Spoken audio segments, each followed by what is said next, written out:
What should you do with that fake husband of yours? Welcome to Good Mythical More. Tell him, Rhett. We're going to answer some voicemails because this is a thing that we used to do on Ear Biscuits. We are on an indefinite hiatus from Ear Biscuits, and we wanted to do it over here on Good Mythical More. Right. So we're actually gonna take some of the questions that we got from Ear Biscuits and answer them here. But we are also going to add, arso. Arso is a new word when you combine R and also. We're also going to ask you to leave voicemails at a new number. We have a new 800 number that you can call and leave voicemails. 1-833-GMMore1. 1-833-GMMore1. We challenge you to leave a succinct voicemail that we can't help but answer. Yeah. If that's advice or asking for our just perspective on something that happened to you or that you're dealing with or that you want to know, and that the only two people you can turn to are your internet uncles or whatever. Right. I don't know. If it's fun, we'll keep doing it. But it's kind of up to you. Right. To play along. This is only as good as your questions, not our answers. No, we're gonna do our best to help you. Let's hear the first one. Hi guys, this is Chloe from Orlando, Florida. I'm a lesbian, and I've recently gotten into women's soccer. And when I called to buy a season ticket, I told the representative that I had to think about it for some time and consult with my partner. Now, I don't have a partner, I just needed to buy time. But she said, okay, talk it over with your husband and I'll get back to you. And I just went along with it. And now she calls me to try and connect with me and asks about my husband. And every time I make things up, I did buy the season ticket. And unfortunately, this means I'm going to be seeing her pretty frequently. And I just don't know if I can keep coming up with lies about my husband. What? Okay, this is wow. This is what a tangled lesbian weave you have woven. Yeah. I think we're gonna have to cut through this. Yeah, we are. We're gonna have to cut through it. I mean, first of all, why did it take you this long to get to women's soccer? I thought that was like day 2. Okay, right. But here's what I'll say. Well, there's a couple of other things too. Right. It's not that Chloe. It's not just the clarification that the partner is a woman, it's that you don't have a partner. Doesn't exist. The partner doesn't exist. It's a double lie. So you've double lied. And then there's this weird thing that you don't, she called to get tickets. Right. Which in and of itself is a bit strange. Typically tickets are bought online. I know what you're about to talk about and I have an answer for you. But, and then you're buying the tickets from a person that then you think what are you gonna do, sitting with them? What, you're gonna be sitting next to this person? Why are you seeing the person that you bought the tickets from? I'll tell you why. At the soccer game, because she's a lesbian, that's why. Well, okay, there's a couple of reasons here. No. Do you remember many years ago, maybe 10 years ago when the kids were younger, we had this idea, we were Clippers fans, let's get Clippers season tickets so we can take Locke and Lincoln to the games, and then we'll go to a few games, and then we'll sell all the rest of the tickets, because we talked to somebody and they were like, you get the season tickets, you go to a few games, you upsell the rest of them, you actually make money. Oh. Not true. Not true when you've got Clippers season tickets. Maybe if you've got Lakers season tickets. That was our miscalculation there. But I was the one who handled that, and you get a liaison who's a person who like calls you and like sends you emails, and they're trying to develop a relationship so you'll keep buying season tickets. Now take NBA basketball and bring that down a little bit in terms of the number of people who are going to the games. We got soccer, and so we got less people. And so I just think that the relationship between the ticket person and the season ticket holder is even stronger. There might even be a bond there. You won't even call it a bond. And So that explains that part. So this could be a long-term relationship, especially if she finds out how much she loves women's soccer, which I'm going to tell you right now, she's going to love it. Chloe. She's going to love it. That's going to happen. Can I point out something else? I don't know how. I mean, this is ear biscuits on More, so is that allowed? I don't know. Yeah. You have certainly earned the right. I mean, Someone who has the confidence to buy a season tickets for them only themselves. They're going to go to all these games by themselves. Is the implication? I think she's going to take people. I think she's getting 2 season tickets. But she just wanted to get off the phone to think about it, and that was the lie that she came up with. Let me talk to my partner. Yeah. Oh. Well, I was going to say someone that confident doesn't need to lie about That having a I husband. completely agree with that. I think you have a few options here. Now, if this was the kind of situation in which you thought that, like, in some ways, you've like gone back into a closet that you created for yourself, right? Yeah. And so when you come out of the closet that you created for yourself, that's your business. I can't tell you when to do that. I will say we're dealing with someone who sells tickets for women's soccer. So I'm assuming that there's no, like, you're not like, oh, this is a difficult conversation kind of thing, right? This woman is seeing lesbians all the time. And she's working for you. Right. Yeah, this woman's working for lesbians as we speak. And your husband. So I just think it's up to you. What's more fun? Is it more fun? Because a lot of times, sometimes creating a little fiction can be fun, especially if you can just say, the first time you see this woman at one of the games, she's like, how's your husband? You're like, you've got some stories. And then you're like, of course, he's not into women's soccer. That's why I brought Darla. Divorce. Fictional divorce. Fictional divorce. Fictional divorce? You bought the we got- season tickets. You meet her at the game. Yeah, we are this deep there was a already. divorce. And you know what? We divorced over these tickets. Oh, yes. He didn't want me to get these tickets, and after the conversation that we had, I was like, I got to And get he in thinks there. I'm a lesbian. Yeah. Oh, it gets even better. Yeah. And then season 2, you show up and you're like, turns out he was right. Because now you're bringing a date to every game. Because this has got to be prime. I don't know, Oh, yeah. Stevie, is this prime I still lesbian haven't date? been. I haven't been to what is it, Angel Hitch City? says it's, I got a big thumbs up from Hitch. Well, This is prime. Hitch is approved to speak on behalf. I would of think that lesbians, women's so I soccer believe her. would be like, this is perfect. This is almost like, Yeah. what is the what is the festival where the Indigo Girls play? This is Lilith Fair with Lilith a ball. Is it not? Is it not? Is it not? And their, I think their mascot is thighs. Right?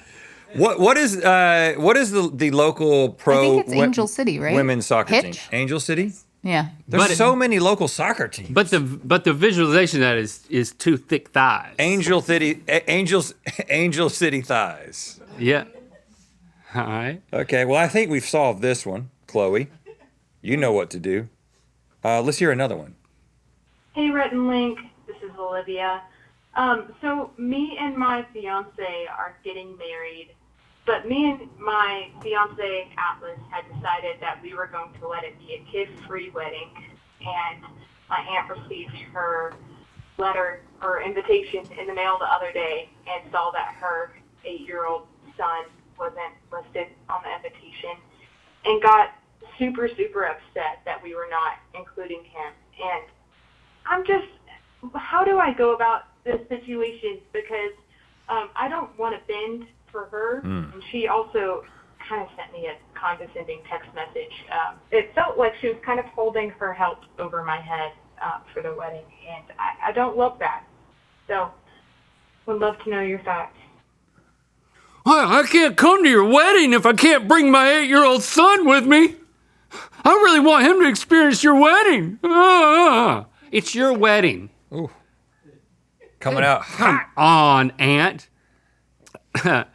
Note, that's your nephew, though. He said, my aunt's 8-year-old son. That's your nephew, right? Right. Well, cousin, maybe.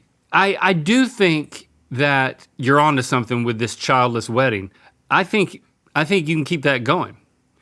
Childless everything. Childless dates, childless movies, childless church services. Did she say Just childless it up. she is holding her house over me or her her health. Her Okay. The health. aunt's not gonna help with the wedding if her 8-year-old son can't come to the wedding. Well, I see you're upset about it. It's like you have to respect Okay. people's decisions, and why does it matter so much? Why does it hurt your feelings so much? Well, we're not talking to the aunt. We're talking to Olivia, right? That's true. Okay, so the first thing I will say, Olivia, is that now that you have made this decision and you have dictated this, you've set a boundary, but let's just come back, maybe for the second time you get married.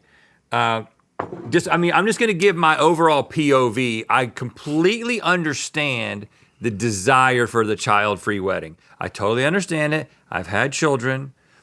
But at the same time, I will say that isn't the whole point of a public ceremony, a public wedding, is like you're getting married in front of your friends and family because you're basically like demonstrating this. Only this if you commitment. want that to be the point. Hold on, I'm just saying that like The point is what not you for make it. Olivia, but just for others who are thinking, I understand the convenience factor, but I think that maybe children seeing the marriage happening is maybe not a bad thing.